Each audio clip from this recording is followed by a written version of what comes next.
Hi எலக்ட்ரீஸ், இன்னைக்கு நம்ம மாட்டையோட எஃப்எஃபானா my rugged husband episode 29 தான் பார்க்க போகிறோம். So it's must imagine your self. Okay, வாங்க நம்ம வீடியோக்குள்ளே போகலாம். லாஸ்ட் எத்தனை முடிச்சிருந்தோம் அப்படின்னா, மதியத்துலேருந்து நைட்டு வரைக்கும் ஓய்வு இல்லாமல் வேலை செஞ்சு களைப்பாக வந்து சோஃபாவில் படுத்து கொஞ்சம் நிமிஷம் தான் தூங்கியிருப்பீங்க. அதுக்குள்ளே உங்களோட உடலில் ஒரு பக்கெட் தண்ணி தான் விழுகுது. அதுவும் ஐஸ் கட்டிகளால் நிரப்பப்பட்ட ஐஸ் தண்ணி அப்படிங்கிறனால உடலில் இருக்க எல்லா பகுதிகளிலுமே குளிர் ஏறிக்க படார்னு எழுந்துட்டீங்க.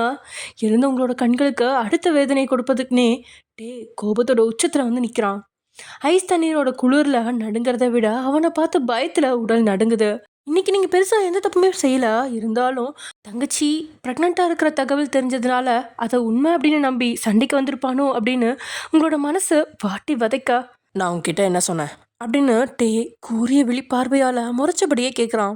அவன் அப்படி என்ன கூறியிருப்பான் அப்படின்னு மண்டையை குழப்பி போட்டு பயங்கரமாக யோசிக்கிறீங்க. ஆனால் மூளையில் எதுவுமே தோணல. ஒருவேளை காலையில் கொடுத்த வேலையை கண்ணம்மாவும் லக்ஷ்மியும் சரியாக முடிக்கலையோ அப்படின்னு நெருடல் ஏற்பட, அது தாத்தா தாங்க மத்தியானம் அவரோட ரூமுக்கு கூப்பிட்டாரு. அதுக்கப்புறம் நிறைய வேலை சொல்லிக்கிட்டே இருந்தார். ரெஸ்ட் எடுக்க டைம் கிடைக்கல அப்படின்னு நீங்கள் பேசிகிட்டு இருக்கும்போதே கையில் இருந்த பக்கெட்டை தரையில் தூக்கி போட்டு உடச்சிட்டான். இதுக்கு மேலே எதுவுமே பேச மாட்டேன் அப்படிங்கிற மாதிரி மௌன விரதமாக மாறின நீங்கள் அவனை பார்க்க, என்னடி கொழுப்பா, வாயை திறந்து பதில் சொல்லு, நான் சொல்கிறத கேட்கக்கூடாதுன்னு கொழுப்பு பிடிச்சி திரியிறியா? நான் உன்கிட்ட காலையில் டின்னருக்கு போகணும்னு சொன்னது ஞாபகம் இல்லையா? ஏன் இன்னும் ரெடி ஆகலை அப்படின்னு அவனோட சத்தம் காதோட செவியை கிழிச்சு பஞ்சர் ஆக்குனதுக்கு அப்புறம் தான் அந்த விஷயமே உங்களுக்கு ஞாபகம் வருது. ஒருவேளை காலையில் தியாவை வெறுப்பேற்று தான் அவன் அப்படி சொல்லியிருப்பான் அப்படின்னு நினச்சிங்க. ஆனால் இப்போ உண்மையிலே வெளியே கூட்டிகிட்டு போகிறானா அப்படின்னு ஒரு செகண்ட் திகச்சு தான் பார்க்குறீங்க. இருந்தாலும் போன முறை பார்ட்டி அப்படின்னு அழைச்சிட்டு போன இடத்துல நீங்கள் சந்தித்த பிரச்சனைகள் எல்லாம் கண் முன்னாடி வந்து போக, இந்த முறை அவசரப்பட்டு வம்பளை மாட்டக்கூடாது அப்படின்னு முடிவெடுத்துட்டீங்க. எப்படியும் மனசில் இருக்க பதிலை சொல்லி முடிக்கிறதுக்கு முன்னாடியே உடலில் எங்கே வேணாலும் கையை வைப்பான், அழுத்தி காய்த்து தருவான், இல்லைன்னா கடிச்சு வைப்பான். எல்லாத்துக்கும் தயாராக இருப்போம் அப்படின்னு உங்களை நீங்களே தயாராக்குறீங்க. இல்லைங்க, நான் வரல. எனக்கு காலையிலேருந்து சாயங்காலம் வர வேலை செஞ்சு உடம்பு ரொம்ப டயர்டாக இருக்குது. நான் கொஞ்ச நேரம் ரெஸ்ட் எடுக்கிறேன். உங்களுக்கு வெளியே போகணுன்னா நீங்கள் போயிட்டு வாங்க அப்படின்னு தைரியசாலி மாதிரி பேசினாலும் உங்களோட குரல் அழுகிறதுக்கு தயாராக இருக்கிற மாதிரி தான் இருக்குது. சொல்லி முடித்த உடனே அவங்ககிட்டேருந்து கொடூரமான ரியாக்ஷன் வரும் அப்படின்னு எதிர்பார்த்தீங்க. ஆனால் அவங்ககிட்டேருந்து எந்த ரியாக்ஷனுமே இல்லை. மாறா கையை கட்டிக்கிட்டு உங்களையே பார்க்குறான். என்ன இவர் இப்படி பார்க்குறாரு? ஒருவேளை புயலுக்கு முன்னாடி அமைதின்னு சொல்லுவாங்களே, அது இதுதானோ அப்படின்னு மனசுக்குள்ளேயே பல எண்ணங்களோட கொஞ்சம் இறங்கி போய் சொல்லி பார்ப்போம் அப்படிங்கிற எண்ணத்தோட, உடம்பெல்லாம் ரொம்ப வலியாக இருக்குங்க, ரெஸ்ட் எடுத்தால் கொஞ்சம் நல்லா இருக்கும் போல இருக்கு, அதனால தான் நான் அந்த மாதிரி சொன்னேன், ப்ளீஸ் நீங்கள் மட்டும் போயிட்டு வரீங்களா அப்படின்னு நீங்கள் கெஞ்சலாக பேசிகிட்டு இருக்கும்போதே உங்களோட தோளில் கையை போட்டுவேன். ஓகே ஓயன், I can understand your situation. உனக்கு என்ன இப்போ ரெஸ்ட்டு வேணும் அவ்வளோதானே? நோ ப்ராப்ளம், நீ ரெஸ்ட் எடு. ஐ திங்க் உனக்கு மட்டும் இல்லை, எனக்கும் கொஞ்சம் ரெஸ்ட் வேணும்னு நினைக்கிறேன்.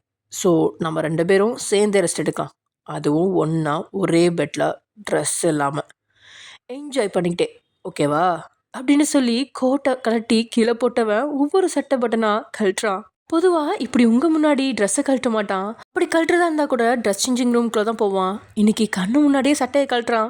பார்வையிலையும் வார்த்தையிலையும் ஏதோ நக்கல் தெரியுது அப்படின்னு நீங்கள் யோசிச்சு முடிக்கிறதுக்குள்ளேயே சட்டையை கழட்டி கீழே போட்டான். 6 பேக் உடல் அத்தனை கவர்ச்சியாகவும் பொண்ணோட மனசை திணறடிக்கிற வகையிலையும் இருக்கு. நீங்கள் இது போல் நேர்த்தியான ஆணோட உடலை பார்த்ததே இல்லை. அந்த அளவுக்கு கட்டுக்கோப்பான உடல். ஆனால் என்ன, அவன் உடலை ரசிக்க கூட உங்களுக்கு பயம். இதனால் எச்சில விழுங்கிக்கிட்டே நீங்கள் நிற்கும் போதே அடுத்ததாக பேண்ட்லேருந்து பெல்ட்டை கட்டினவன் சிப்பில் கை வைக்க, இதுக்கு மேலே அமைதியாக இருந்தீங்கன்னா உன்னை ப்ரெக்னென்ட் ஆக்கி உன் கையில் ஒரு குழந்தைய கொடுத்துருவாண்டி ஒயன் அப்படின்னு உங்கள் மனசு திட்ட, திடீர்னு அவனோட கையை பிடிச்ச நீங்கள், ப்ளீஸ் ப்ளீஸ் கழட்டாதீங்க, பயமாக இருக்குது அப்படின்னு கெஞ்ச, அப்படியே நீங்கள் பிடிச்சிருந்தா உங்களோட கையை சொல்லிட்டு விடு வச்சு உங்களோட கையை பற்றிக்கிட்டு முதுகுக்கு பின்னாடி கொண்டு போய் வேலையிட்டு உங்களை ஒரே இழுப்பில் தன்னோட மோதி நிற்க செய்கிறான். அவனோட செயலால் உங்களோட ஹார்ட் பீட் எகிருது. அதை விட இன்னும் கொஞ்சம் நேரம் இப்படியே போனால் ஹார்ட் அட்டாக் வந்து செத்து போயிடுவீங்க போல். அந்த நிலைமையில் நீங்கள் மூச்சு காற்று வேகமாக வெளியேற அதுக்கேற்றபடி உங்களோட நெஞ்சு கூடு மேலேறி கீழே இருங்க. அதையெல்லாம் கண்ணிமைக்காமல் ரசித்தவன் அவனோட மூக்கால் உங்களோட மூக்கை உரசியபடியே, என்ஜாய் பண்ணுவோமா இல்லை வெளியே போவோமா, தி சாய்ஸ் இஸ் யோர்ஸ் அப்படின்னு அவன் சொன்னது தான் உண்டு.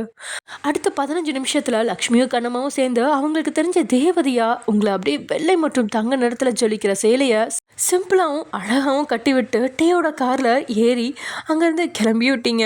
இதை பால்கனியில் நின்று பார்த்துட்டு இருந்த லக்ஷ்மி, கண்ணம்மா, டே புதுசாக டின்னருக்கெலாம் ஒயனை அழைச்சிட்டு போகிறான், ஒரு வேளை அவனுக்கு உண்மையாகவே ஒயனை பிடிச்சிருக்குமோ அப்படின்னு லக்ஷ்மி சந்தேகத்தோட கேட்கா. என்னம்மா கேனத்தனமாக பேசுகிறீங்க, அவர் என்ன பிடிக்காமலா கட்டியிருப்பாரு, பிடிச்சி தானே கட்டியிருப்பாரு.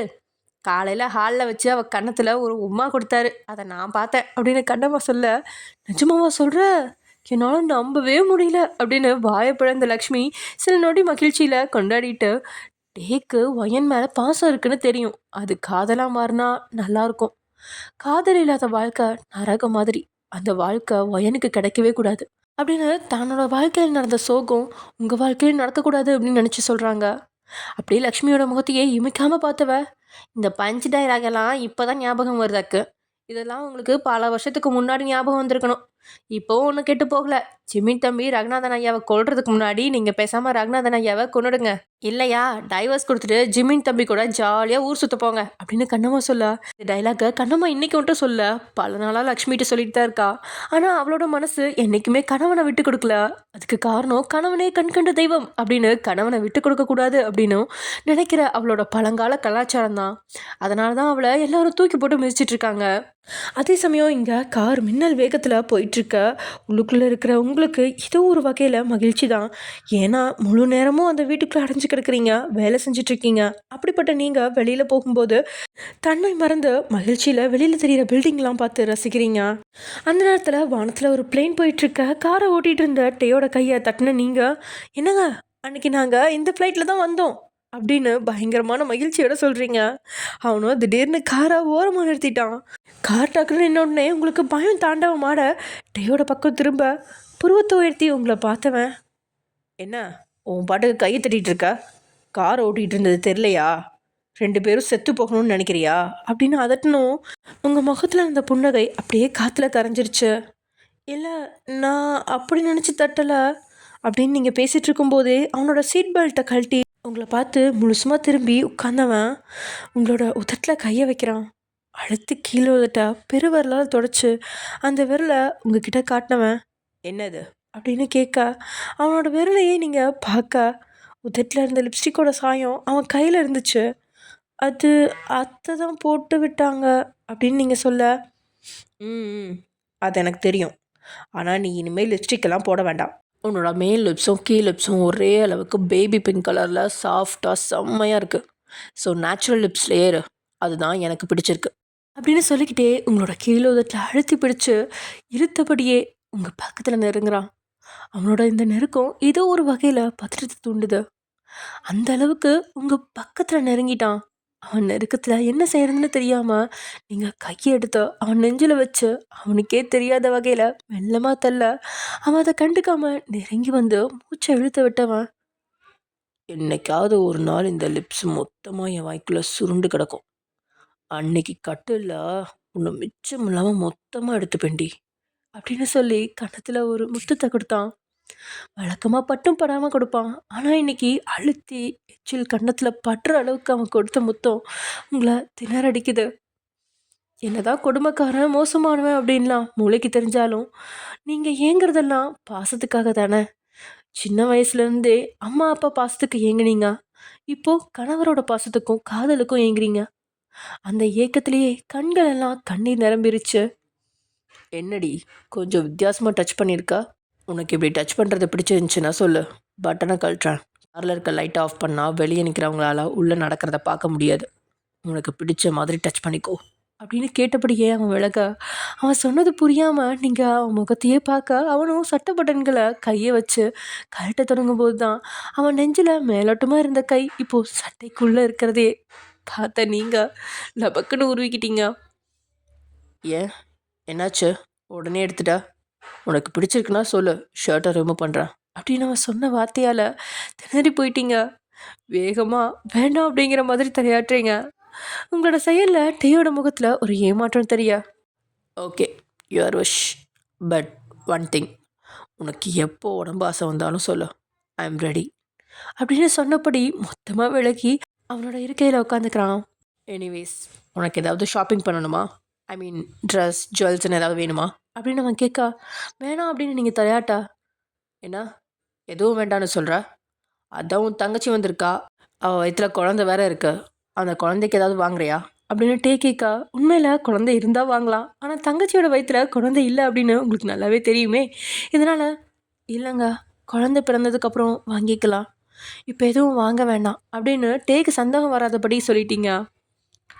ஓகே ஓகே, அப்புறம் உன் தங்கச்சி ஜெமின் கூட முன்னாடியே நல்லா பழகுனதுனால தான் நீ என்னை கல்யாணம் பண்ணிக்க சம்மதிச்சியா வயன் அப்படின்னு டே கேட்டபடி இமை விலகாம உங்களையே நோட்டமிடுறான். டேயோட வார்த்தையால் கண் விழிகள்லாம் பிதுங்க. அவனை பார்த்த நீங்க, இல்லைங்க எனக்கு ஜிமினா தானே இதுக்கு முன்னாடி தெரியாது அப்படின்னு பேசி முடிக்கிறதுக்குள்ளேயே, அது எப்படி தெரியாமல் இருக்கும்? அதான் உன் தங்கச்சி அவன் கூட படுத்து வயிற்றுல பிள்ளைய வச்சிருக்கா, ஆனால் உனக்கு தெரியாதுன்னு சொல்கிற. அப்போ ஒரு வேளை அது ஜிமினோட குழந்தையா இருக்காதோ? நான் ஏன் சொல்கிறேன்னா, உன் தங்கச்சி கூட 3 பசங்க பழகுறாங்க. அவங்கள ஃப்ரெண்டுன்னு சொன்னாலும் அவன் எங்கெங்கே தொடுவான், எப்படி எப்படி பழகுவான்னு எல்லாம் சொல்ல முடியாது. எல்லாத்தையும் விட அவங்க ஒரே ரூம்லலாம் ஸ்டே பண்ணுறதா கேள்விப்பட்டிருக்கேன். அந்த மாதிரி ஏதாவது கனெக்ஷன் உண்டோ அப்படின்னு டே கொஞ்சம் கேவலப்படுத்தி கேட்குறான். இவ்வளோ நேரம் டே வெளியில் அழைச்சிட்டு வந்ததில் அவங்களுக்கு சந்தேகமே இல்லை. ஆனால் இப்போது தியாவை பற்றி கேட்கும்போது தான் ஒரு வேளை தியாவை பற்றி போட்டு வாங்கிறதுக்காக தான் தன்னை அழைச்சி வந்திருப்பானோ அப்படின்னு ஓரளவுக்கு சரியாக கணிச்சிட்டிங்க. எல்லாத்தையும் விட தங்கையோட குணம் உங்களுக்கு நல்லாவே தெரியும். அவ்வளோ சீக்கிரம் எந்த ஆண்கிட்டையும் மயங்க மாட்டா. அப்படிப்பட்ட தங்கையை தவறாக பேசுகிறான் அப்படின்னு ஒரு ஆத்திரம் லேசாக எட்டி பார்க்க, என்னங்க நான் உன்னை கேட்கட்டா, தப்பாக நினைக்க மாட்டீங்களே அப்படின்னு நீங்கள் கேட்க, அது நீ கேட்குற விஷயத்தை பொறுத்தது அப்படின்னு நடுத்துகிற பதில் சொல்கிறான்.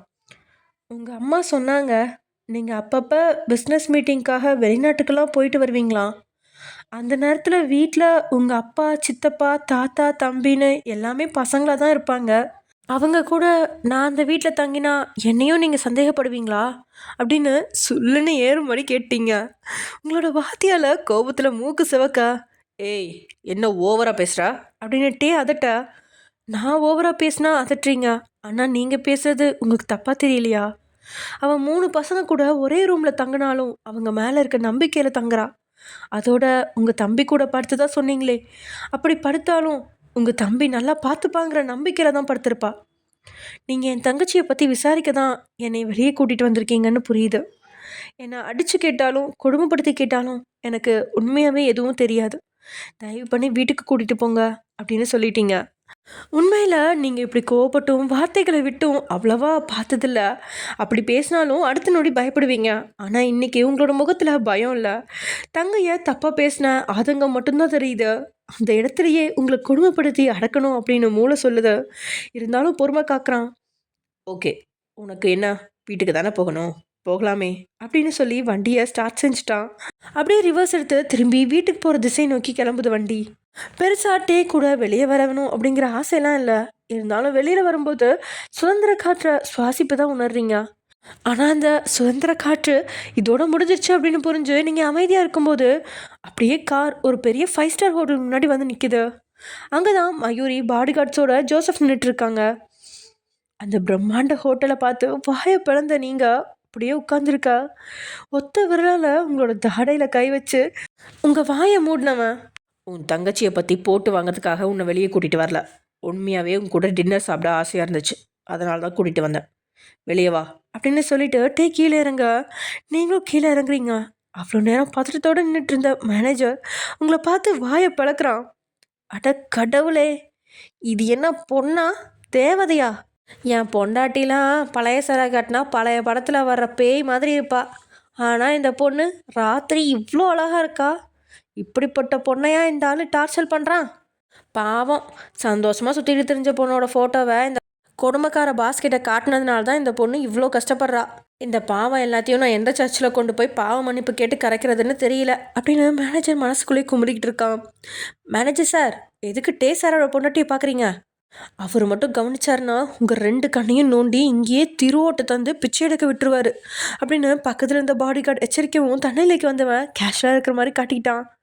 He is my manager Joseph அப்படின்னு டே ஜோசஃபை அறிமுகப்படுத்த அப்படியே ஒரு வணக்கத்தை போட்டு புன்னகை முகத்தோடு நின்றுட்டுருக்கீங்க. அங்கே நின்றுட்டு இருந்த மயூரியும் பார்த்துட்டேங்க.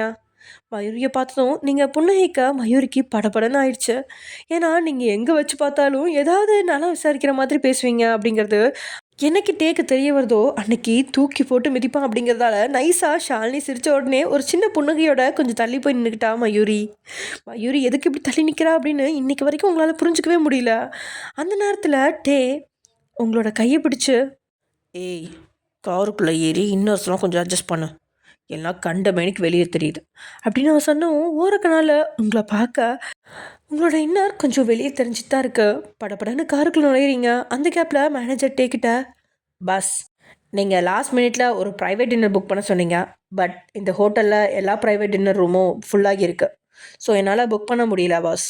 ஆனால் ஒரு டேபிள் புக் பண்ணியிருக்கேன் அப்படின்னு மேனேஜர் பேசிகிட்டு இருக்கும்போதே கண்ணை உடையிற அளவுக்கு பலார்னு ஒன்று வாங்கிட்டான். வாங்கின அறையில் கண்ணும் வீங்கி வாயிலிருந்து ரத்தம் வடிய அப்போ தான் நீங்கள் கார்லேருந்து கீழே இறங்குறீங்க. நீங்கள் டே அரைஞ்சதை பார்க்கல.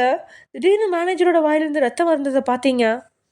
ஐயோ அண்ணா என்னாச்சு, உடம்பு முடியலையா அப்படின்னு கையில் இருந்த கர்ச்சீஃபை எடுத்து மேனேஜரோட வாயிலிருந்து வடிகிற ரத்தத்தை துடைக்க, மேனேஜருக்கு மட்டும் இல்லை அங்கே இருக்கிற பாடி கார்டு மயூரின்னு எல்லாத்துக்குமே ஹார்ட் அட்டாக் தான். மேனேஜர்லாம், ஐயோ தாயே தள்ளிப்போ, இல்லைனா எனக்கு வாய்க்கரிசி தான் போட வேண்டியிருக்கும் அப்படின்னு மைண்ட் வாய்ஸோட டேயை பார்க்க, உங்களுக்கும் பின்னாடி ஒருத்தன் முறைச்சிட்டு நின்றுருக்கான் அப்படிங்கிற எண்ணமே இல்லை. இதே நேரத்தில் அங்கே நின்றுட்டு இருந்த ஒரு பிளாக் கலர் ஜாகுவார் காரில் இருந்த ஒருத்தன் டே அவனோட பாடி கார்ட்ஸ்களோட நின்றுட்டு இருக்கிறத கண்ணு மிக்காமல் பார்த்துட்ருக்கான். அதோட அவனோட பார்வை டே மேலே கொலவெறி பார்வையாக இருக்க. மிஸ்டர் டே, என்னைக்கா இருந்தாலும் நாம் நேரடியாக மோதுவோண்டா, அன்னைக்கு நீயா நான் பார்த்துட வேண்டியதான் அப்படின்னு மனசுக்குள்ளேயே நினச்சபடி இருந்தவன் காரை ஸ்டார்ட் பண்ணி அங்கேருந்து கிளம்பிட்டான். டே மேலே இவ்வளோ கொலவரியோடு இருக்கவன் வேற யாரும் இல்லை, ராகவ் தான்.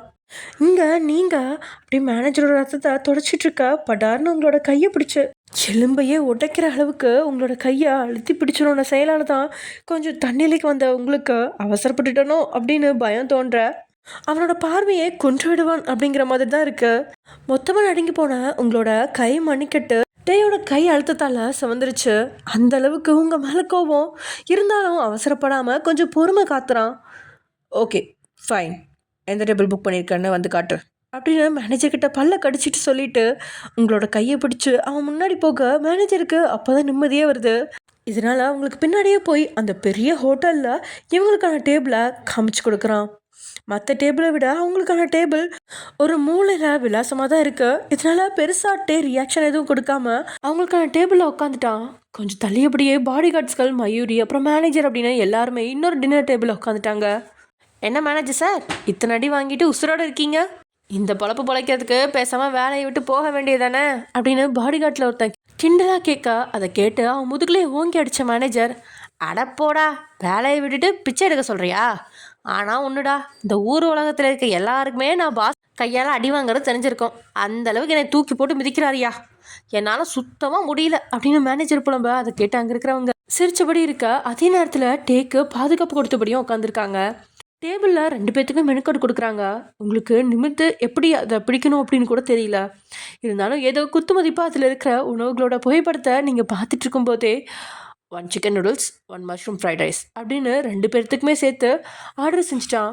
இது தெரியாமல் நீங்கள் அந்த மெனுக்கார்டில் இருந்த ஒரு ஃபோட்டோவை காட்டி, என்னங்க எனக்கு இந்த வடை வாங்கி தருவீங்களா அப்படின்னு அந்த ஃபோட்டோவை காட்ட, this is not vada, this is doughnut, 2க்கும் இருக்கா வித்தியாசத்தை புரிஞ்சுக்கோ, யார் முன்னாடியும் இது மாதிரி பேசி என்னை அசிங்கப்படுத்தாத பட்டிக்காடு அப்படின்ற அவனோட வார்த்தை உங்களை அவ்வளோ வேதனையில் மூழ்கடிக்குது.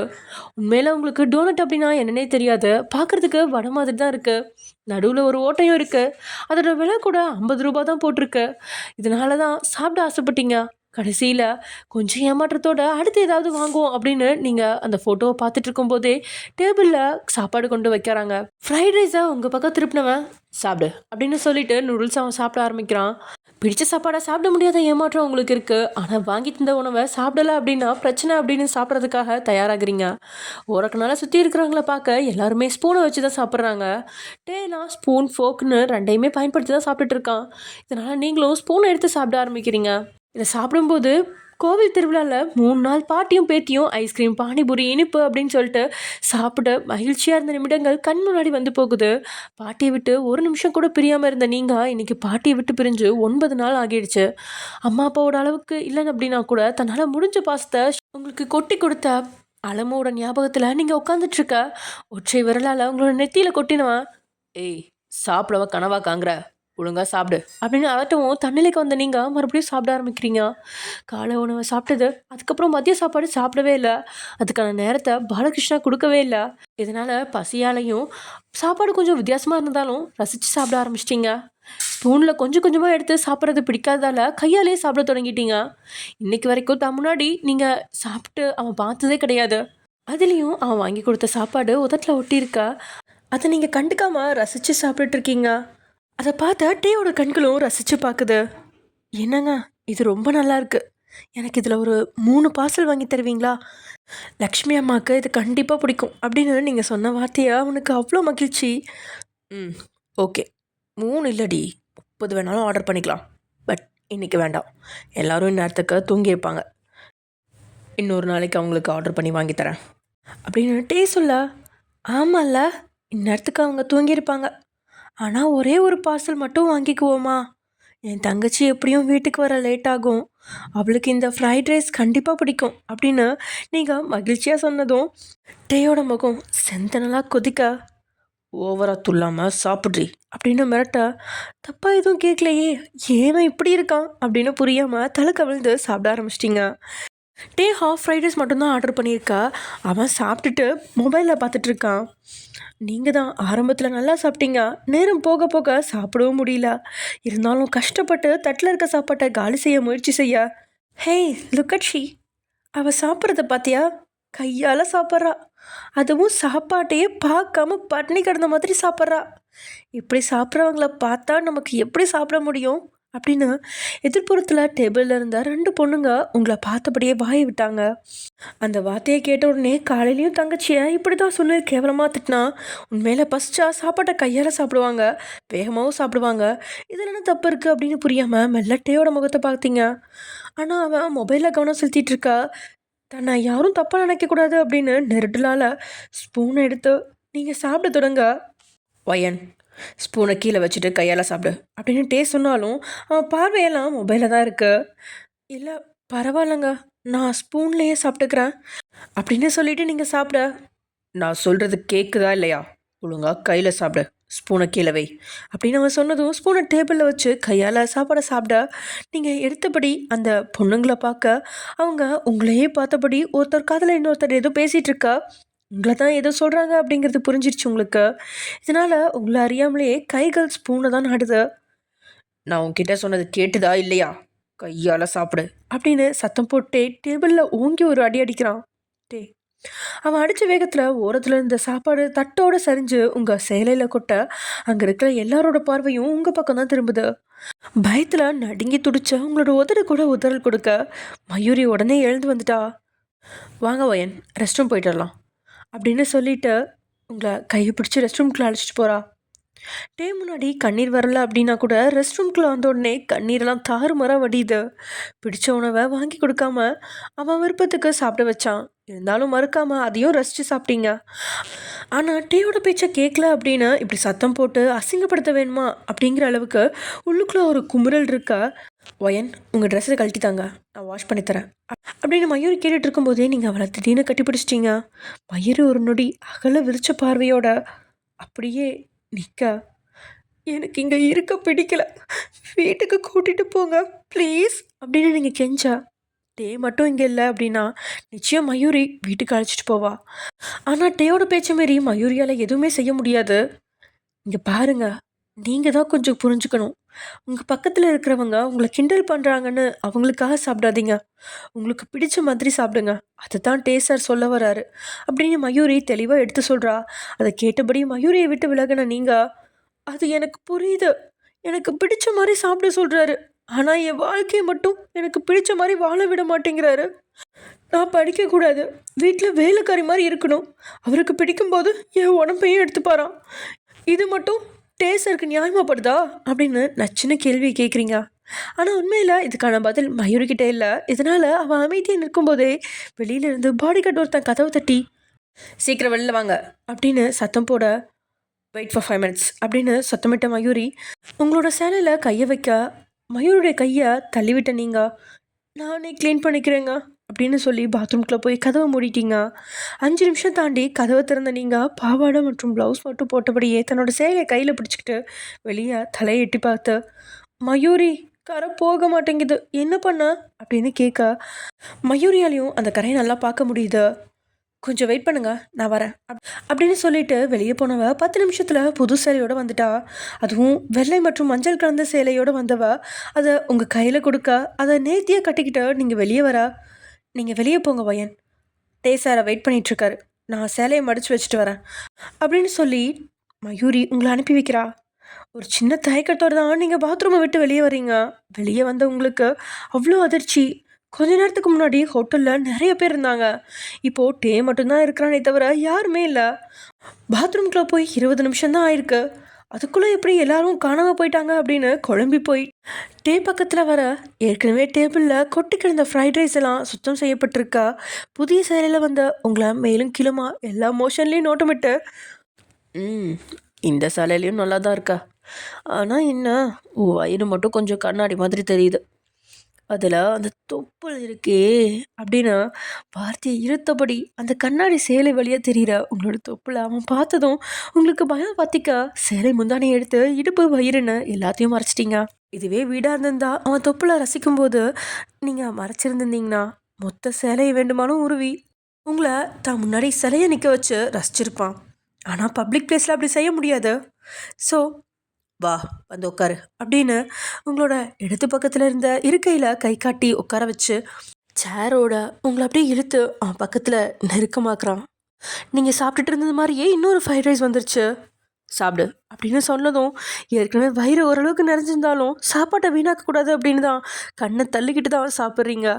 ஆனால் அவன் மறுபடியும் அதே சாப்பாட்டை சாப்பிட சொல்லிட்டான். இருந்தாலும் அவன்கிட்ட எதுவும் சொல்ல முடியாது அப்படின்னு கையால் சாப்பிட தொடங்கும் போதே உங்களோட கையில் வலுக்கட்டாயமாக ஸ்பூனையும் கொடுக்குறான். எதுவும் புரியாமல் நீங்கள் டேயை பார்க்கும்போதே அப்படியே உங்களை தூக்கி மடியில் உட்கார வச்சவன் உங்களோட வலது கையை பிடிச்சி சரியாக எப்படி சாப்பாடு எடுத்து சாப்பிடணும் அப்படின்னு கிளாஸ் எடுக்கிற மாதிரி நேர்த்தியாக சொல்லி கொடுத்ததோடு மட்டும் இல்லாமல் சாப்பிடவும் காட்டி கொடுக்குறான். ஸ்பூனை விட ஸ்போர்க் உங்களுக்கு யூஸ் பண்ணவே தெரியாது. இதில் கத்தியால் சிக்கனை வெட்டி அளவாக சாப்பிட்றதையும் தெரியாது. எல்லாத்தையும் விட 15 நிமிஷத்துக்கு மேலே ஏதோ வாத்தியார் மாதிரி தெளிவாக கற்றுக் கொடுக்குறான். நீங்களும் இவன் ஏன் இப்படி வித்தியாசமாக நடந்துக்கிறான் அப்படின்னு புரியாமல் இருந்தாலும் ஓரளவுக்கு நீங்கள் நேர்த்தியாக சாப்பிட கற்றுக்கிட்டதும் உங்களை அப்படியே சேரில் உட்கார வைக்கிறான். வெரி குட், நீ சீக்கிரமாகவே கற்றுக்குற. I never expect this. You are really good. உனக்கு வயிறு நனைஞ்சிச்சின்னு எனக்கு தெரியும், தேவையில்லாமல் சாப்பிட வேணாம் அப்படின்னு சொன்னதும் நீங்கள் ஸ்பூனை கீழே வச்சிட்டிங்க. என்னங்க எதுக்கு இதெல்லாம் சொல்லித்தரீங்க? எப்படியும் வீட்டில் கையால் தானே சாப்பிட போகிறேன் அப்படின்னு நீங்கள் தயங்கிபடியே கேட்க, வீட்டில் கையால் சாப்பிட்லாம், வெளியே வந்தாலும் நீ கையால் சாப்பிட்லாம். மற்றவங்களுக்காக உன்னோட பிஹேவியரை மாற்றிக்க வேண்டாம். பட் பேசிக் மேனர்ஸ் சென்ஸ் எல்லாமே உனக்கு தெரிஞ்சிருக்கணும், ஓகேவா? அதோட உன்னோட இங்கிலீஷ் நாலேஜ் வெரி புவர் கண்டிஷனில் இருக்குது. ஸோ கொஞ்சம் இங்கிலீஷ் கற்றுக்கணும், அதுக்கு தேவையான ஏற்பாடை பண்ணுறேன் அப்படின்னு அவன் சொல்ல ஓருக்கு நாள் 2-3 முறை அவனையே பார்த்து நீங்கள் கேட்கலாமா வேணாமா அப்படின்னு உள்ளுக்குள்ளே பல முறை யோசிச்சுட்டு ஏதோ தைரியத்தோட, என்னங்க எனக்கு பேசிக் மேனர்ஸ் இங்கிலீஷ் எல்லாம் கற்றுத்தரணும்னு ஆசைப்பட்றீங்களே, பேசாமல் நான் காலேஜுக்கு அனுப்புனா நான் படித்து கற்றுப்பேன்ல அப்படின்னு நீங்கள் பேசிகிட்டு இருக்கும்போதே இறக்கமே இல்லாமல் அங்கே இருக்கிற ஃபோர்க்கை எடுத்து உங்களோட கையில் ஒரே குத்து தான் அலறி துடிச்சு கத்திகிட்டே எழுகிறீங்க. நீங்கள் அலறின சத்தத்தில் கேட்டு பாடி கார்ட்ஸ்லேருந்து மயூரி வரைக்கும் உள்ளே வந்துட்டாங்க. எதுக்கு சத்தம் போடுற, அமைதியாக இரு, நான் தான் உன் கையில் குத்தவே இல்லையே அப்படின்னு அவன் அதட்டவும் வாயில் இந்த சத்தங்கள் அப்படியே குறைஞ்சிருச்சு. உண்மையில் ஃபோர்க் எடுத்து உங்களோட கையில் தான் குத்துனான். ஆனால் விரல்களுக்கு இடையே இருந்த கேப்பில் தான் அழுத்தி அவன் குத்துனதால ஸ்பூன் டேபிளில் குத்தி அதில் இருக்கிற கண்ணாடியில் விரிசல் விழ வச்சிருச்சு. அப்படியே ஆத்தத்தோடு எழுந்து உங்களோட கையை அழுத்தி பிடிச்சவன், இன்னொரு முறை படிக்கணும்னு ஆசைப்பட்றேன்னு சொன்னேன், வாயை உடச்சிடுவேன், போய் காரில் வெயிட் பண்ணு அப்படின்னு அவன் பல்ல கடிச்சபடி சொல்லவும் நீங்கள் பயத்துலேயே அங்கேருந்து கிளம்ப மயூரி உங்களை காருக்குள்ளே ஏற்றி உட்கார வச்சிட்டா. டேயும் அங்கேருந்த 2 பாடிகளை அழைச்சி அங்கே இருக்கிற ஒரு ரூமுக்கு போகிறான். இதையெல்லாம் மேனேஜர் கண் கூட பார்த்துட்ருக்கா. பாடி கார்டுக்குள்ளே வருவேன், என்ன சார் பாஸ் இவ்வளோ மோசமாக நடந்துக்கிறாரு, இவ்வளோ நேரம் அந்த பொண்ணுக்கிட்ட பாசமாக இருந்தார், நான் கூட ரொம்ப லவ்லி கப்பல்னு பார்த்தா இப்போ அந்த பொண்ணை இவ்வளோ திட்டுறாரு அப்படின்னு கேட்க, வேலைக்கு புதுசா, உனக்கு நம்ம பாஸை பற்றி தெரியல, அவரோட பாசம் நல்லதாகவும் இருக்கும் பைத்தியக்காரத்தனமாகவும் இருக்கும், அந்த பொண்ணு ஏதோ ஒரு வார்த்தை சொன்னதால தான் இவ்வளோ கோவப்படுறாரு, அதே நேரத்தில் அந்த பொண்ணுக்கு இந்த ரெஸ்டாரண்ட் பிடிச்சிருக்கிறதுனால தான் இந்த ரெஸ்டாரண்ட்டே அவள் பேரில் விலைக்கு வாங்கிட்டார். ரெஜிஸ்ட்ரேஷன் முடிஞ்சு 5 நிமிஷம் ஆச்சு. சரியாக 80 கோடி ரூபா கொடுத்து இந்த 5 ஸ்டார் ஹோட்டலையே சார் விலைக்கு வாங்கிட்டார் அப்படின்னு மேனேஜர் சொன்ன வார்த்தையால் பாடி கார்டு அப்படியே அதிர்ச்சி ஆகி போகிறான். என்ன சார், உண்மையாவா சொல்கிறீங்க? இவருக்கு அவ்வளோ பாசமாக பொண்டாட்டி மேலே அப்படின்னு கேட்க, பாசம் மண்ணாங்கட்டையெல்லாம் உண்டு, பட் காதலிக்கு தெரியாது, விட்டு கொடுக்கவும் தெரியாது. அவருக்கு எது பிடிக்குதோ அதை சுற்றி இருக்கிறவங்க செய்யணும், அதுதான் அவரோட எக்ஸ்பெக்டேஷன். இப்போ கூட அந்த ரூமுக்குள்ளே ஒரு சம்பவம் பண்ண தான் போயிருக்காரு. வா நம்ம வெளியே போய் நிற்போம் அப்படின்னு மேனேஜர் அந்த பாடி கார்டை அழைச்சிட்டு வெளியில் போயிட்டான். பக்கத்து ரூமில் பாடி கார்டுகளோட நுழைய உள்ள 2 ஆண்கள் அடி வாங்கி மயங்கி கீழே கிடக்குறாங்க. 2 பொண்ணுங்க கைகால் கட்டியபடி கீழே கிடக்குறாங்க. அந்த பொண்ணுங்க 2 பேரும் கொஞ்ச நேரத்துக்கு முன்னாடி உங்களை சாப்பிட்ற இடத்துல கிண்டல் பண்ண பொண்ணுங்க தான். டேயை பார்த்து பொண்ணுங்க 2 பேரும் பயத்தில் அலற கூலாக அவங்க முன்னாடி சேரை போட்டு உட்காந்துவன். என்னங்கடி வா இருக்குன்னு ரொம்ப தான் பேசுனீங்க, இப்போ 2 பேர் முகத்துலையும் மரண பயம் தெரியுது அப்படின்னு கேட்குறான் நக்கலா. ஏற்கனவே ஒரு ரவுண்டு அவங்க பாய் ஃப்ரெண்ட் 2 பேரையும் அடித்து போட்டுட்டான். 2 பொண்ணுங்களுக்கும் கண்ணை பழுக்கிற அளவுக்கு அடியும் கொடுத்து அப்புறம் தான் வெளியில் வந்து உங்களுக்கு சொல்லியும் கொடுத்துருக்கான். திரும்பவும் வந்தால் அவங்களுக்கு எப்படி இருக்கும்?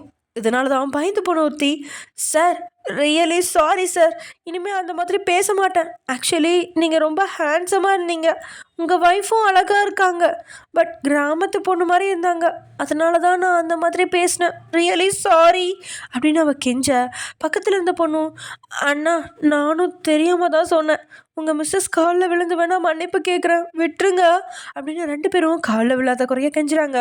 2 பேரோட கெஞ்சலையும் பொறுமையாக பார்த்து முடிச்சுட்டு மறுபடியும் 2 பேர்த்தோட கணத்தையும் பழுக்கிற அளவுக்கு 2 கொடுத்துட்டு அங்கே இருக்கிற பாடி கார்ட்ஸை பார்த்தவன், எல்லாரையும் ஹாஸ்பிட்டலில் கொண்டு போய் சேரு அப்படின்னு சொல்லிட்டு கிளம்பிட்டான். ஹோட்டலை விட்டு வெளியே வரவும் மயூரி ஏற்கனவே உங்களை காருக்குள்ளே ஏற்றி உட்கார வச்சிருக்க அதே காருக்குள்ளே ஏறி காரை ஸ்டார்ட் பண்ணி அங்கேருந்து கிளம்புறான். பாடி கார்ட்ஸ் மேனேஜர்னு எல்லாருமே போனதுக்கப்புறம் தான் மூச்சை இழுத்து விட்டு நிம்மதியாக நிற்கிறாங்க. எப்பா ஏசப்பா முடியலை அப்படின்னு சொல்லி மேனேஜர் தரையிலே உட்காந்துற, மேனேஜர் சார் எழும்புங்க, உள்ளே இருக்க எல்லாத்துக்கும் ஃபுட் ஆர்டர் பண்ணியிருக்கேன், வாங்க நம்ம போய் சாப்பிட்லாம் அப்படின்னு மேனேஜரை பாடி கார்டு ஒருத்தன் கூப்பிட எல்லாரும் பசியில் உள்ளே போக வாசலில் வச்சு திடீர்னு ஒருத்தன் மயூரியை கையை பிடிச்சி இழுத்து போயிட்டான். உள்ளே போனதுக்கப்புறம் தான் மயூரியை காணலை அப்படிங்கிறத கவனித்து எல்லாரும் குழம்ப, ஒரு வேளை அந்த புள்ள வாஷ்ரூம் ஏதாவது போயிருப்பாளா இருக்கும், நாம் சாப்பிடுவோம், அவள் வருவா அப்படின்னு மேனேஜர் வயிற்று பசியால் மயூரியை தேட தயாராக நின்ன பாடி கார்ட்ஸையும் தடுத்து சாப்பாடை திணிக்க எல்லாருமே பசியில் சாப்பிட்றதுக்காக உட்காந்துட்டாங்க. ஆனால் ஹோட்டலோட ரிசப்ஷன் ஓரத்தில் இருந்த ஒரு ஆள் உயர செடிகளுக்கு இடையில் மயூரியை ஒருத்தர் இழுத்துட்டு வந்து நிப்பாட்டா, மயூரியோ ஆத்திரத்தில் அவன் மூக்கிலேயே இடிக்க வரும்போது திடீர்னு அவளோட கையை பிடிச்சவன் முகத்தில் இருந்த மாஸ்கை கழட்ட இவ்வளோ நேரம் இருந்த கொலைவரி அப்படியே புன்னகையாக மாற அவனை கட்டி பிடிச்சி அவன் வயிற்றுலேயே ஏறி உட்காந்துட்டா. ஏன்னா அந்த நபர் வேறு யாரும் இல்லை, அவளோட காதலன் ராகவ தான். கண்ணெல்லாம் கண்ணீர் அவ்வளோ நிரம்பிடுச்சு.